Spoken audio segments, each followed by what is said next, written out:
ত্রিফলা বাতিস্তম্ভ নিয়ে বিতর্ক কার্যত প্রথম দিন থেকেই। বিরোধীরা দুর্নীতির অভিযোগে সরব। অভিযোগ, ত্রিফলা বাতিস্তম্ভ লাগাতে কোটি কোটি টাকা ব্যয় করতে গিয়ে ব্যাপক অনিয়ম হয়েছে। সেই অভিযোগ অবশ্য মেয়র উড়িয়ে দিয়েছেন। এবার মেয়রকে ক্লিনচিট দিলেন খোদ মুখ্যমন্ত্রী। বুধবার রবীন্দ্র সরোবরের একটি অনুষ্ঠানে মেয়রকে পাশে বসিয়ে বললেন, ত্রিফলা বাতি লাগাতে সঠিক পদ্ধতিতেই বরাদ দেওয়া হয়েছে।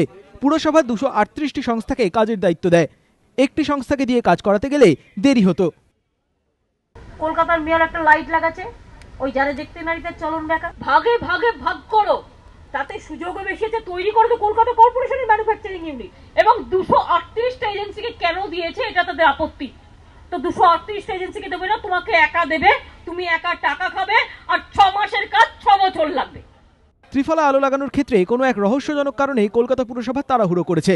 বিরোধীরা যখন এই অভিযোগ করছেন, তখন বিরোধীদের অভিযোগকে উড়িয়ে দিয়ে মুখ্যমন্ত্রী এদিন বুঝিয়ে দিলেন, দ্রুত কাজ শেষ করতেই তাড়াহুড়ো করা হয়েছে। যদিও অন্তর্বর্তী অডিট রিপোর্টে দাবি করা হয়েছে ত্রিফলা বাতি লাগাতে বেনিয়ম হয়েছে। সমিত সেনগুপ্ত, এবিপি আনন্দ, কলকাতা।